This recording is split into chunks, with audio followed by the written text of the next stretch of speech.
Hello friends, welcome back to my channel. ఈరోజు మనం బంగాళదుంప కీమా అండ్ బఠానీ కూర ఎలా చేయాలో చూద్దామండి. ఈ మూడిటి కాంబినేషన్ చాలా బాగుంటుందండి అండ్ చాలా హెల్తీ కూడానండి. ఇది ఒంటికి ఆరోగ్యానికి చాలా మంచిది. దీనికి ముందుగా ఒక కుక్కర్ ప్యాన్ తీసుకుని దాంట్లో ఒక 4 టేబుల్ స్పూన్లు ఆయిల్ వేయాలండి. నాన్ వెజ్ కదండి, కొంచెం ఆయిల్ ఎక్కువే పడుతుంది. ఆయిల్ ఉంటేనే బాగుంటుంది ఎక్కువగా. మీకు కావలిస్తే ఒక 2 టేబుల్ స్పూన్లు వేసుకోవచ్చు, బట్ 4 టేబుల్ స్పూన్లు అయితే కరెక్ట్గా సరిపోతుంది. దీంట్లో ఆయిల్ మరిగిన తర్వాత ఒక దాల్చిన చెక్క, 3 లవంగాలు, 2 యాలకులు వేసి ఒక బిర్యానీ ఆకు కొంచెం గరిటతో కలపండి. దీన్ని ఫ్యూ సెకండ్స్ ఇలా కలిపిన తర్వాత దీంట్లో 1 టీ స్పూన్ జీలకర్ర యాడ్ చేసి ఒకసారి మళ్ళీ జీలకర్ర చిట్పట్లాడే వరకు కలపండి. ఇప్పుడు దీంట్లో కొంచెం కరివేపాకు వేయండి. ఒక 4 ఆకులు వేస్తే సరిపోతుందండి, జస్ట్ ఆ ఫ్లేవర్ కోసం.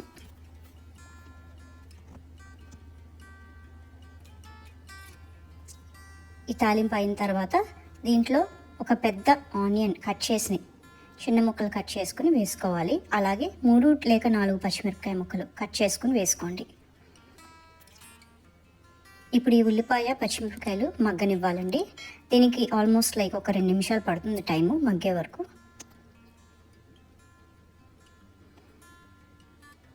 దీంట్లో ఒక టీ స్పూన్ సాల్ట్ వేసుకుంటున్నా అండి. మీకు తగ్గట్టుగా మీరు వేసుకోండి. సాల్ట్ మీరు తక్కువ వేసుకునేటట్టయితే తక్కువ, మీ సాల్ట్ లెవెల్ చూసుకుని వేసుకోండి.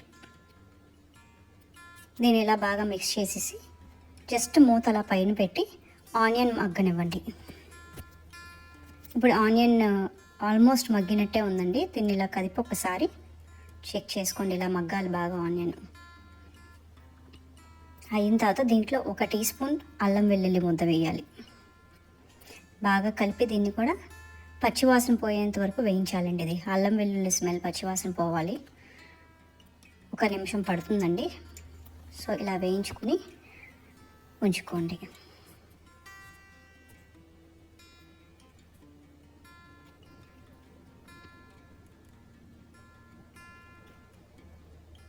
ఈ అల్లం వెల్లుల్లి ముద్ద వేగిన తర్వాత పచ్చివాసన పోయిన తర్వాత అండి ఒక టమాటో, ఒక మీడియం టమాటో ముక్కలు ఇలా కట్ చేసుకుని వేసేసుకోండి. దీన్ని బాగా కలిపి పెట్టి టమాటా బాగా మగ్గే వరకు, కొంచెం పేస్ట్ లాగా అయ్యే వరకు వేగనివ్వండి.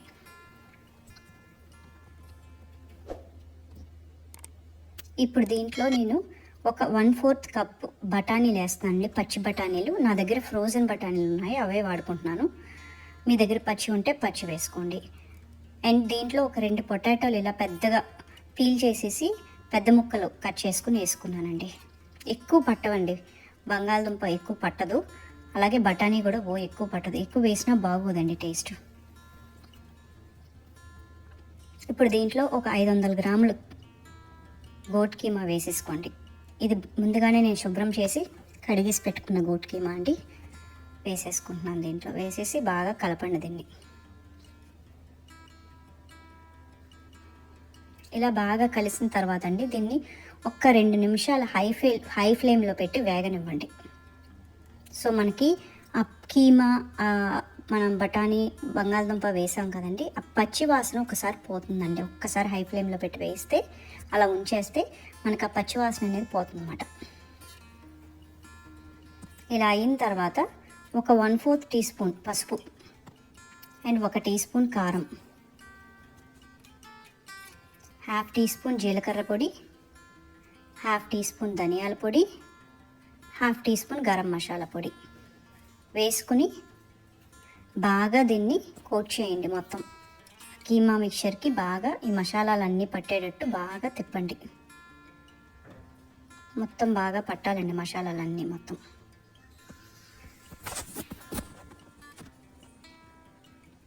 ఇలా కలిపిన తర్వాత ఒక 2 నిమిషాలు అలా వదిలేసేయండి. కొంచెం పొయ్యి మీద అలా ఒక 2 నిమిషాలు వదిలేసి ఇప్పుడు ఒక్కసారి కలుపుకొని అలా 2 మినిట్స్ అయిన తర్వాత ఇలా కలుపుకొని దీంట్లో 1/4 కప్పు, ఒక పావు కప్పు వాటర్ ఇలా పోయండి. ఎక్కువ వాటర్ పోయొద్దండి, ఆల్రెడీ టమాటా ఇదంతా వాటర్ మనకి బాగా రిలీజ్ చేస్తుంది. సో 1/4 కప్పు వాటర్, పావు కప్పు వాటర్ ఇలా పోసుకుని కుక్కర్ మూత పెట్టేసి విజిల్ పెట్టేసేయండి. 3 విజిల్లు రానివ్వాలండి. ఒకసారి మనకు 3 విజిల్స్ వచ్చి అయిన తర్వాత కుక్కర్ బాగా చల్లారిపోయిన తర్వాత అప్పుడు విజిల్ తీయండి. కుక్కర్ వేడిగా ఉన్నప్పుడు మాత్రం విజిల్ తీయొద్దండి, అది చాలా డేంజర్. చూసారండి, ఈ కూర మొత్తం ఉడికిపోయింది బాగా. కీమా బంగాళదుంప అంతా బాగా ఉడికింది. మీకు కావలిస్తే బంగాళదుంప ముక్కలు చెక్ చేసుకోండి. కొంచెం అలా చేసిన వెంటనే చూడండి ఎలా మెత్తగా అయిపోయినాయి బంగాళదుంపలు కూడా. సో ఇప్పుడు దాన్ని బాగా కలుపుకొని మీడియం ఫ్లేమ్ మీద ఉడకనివ్వండి. ఈ కూరను ఒక 2 నిమిషాలు ఉడకనివ్వాలండి. ఇప్పుడు కొంచెం కొత్తిమీర, ఒక గుప్పెడు కొత్తిమీర చిన్నగా కట్ చేసిన కొత్తిమీర ఆకులు వేసేసుకొని తిప్పుకొని ఒక 2 నిమిషాలు దీన్ని అలా ఉడకనివ్వండి.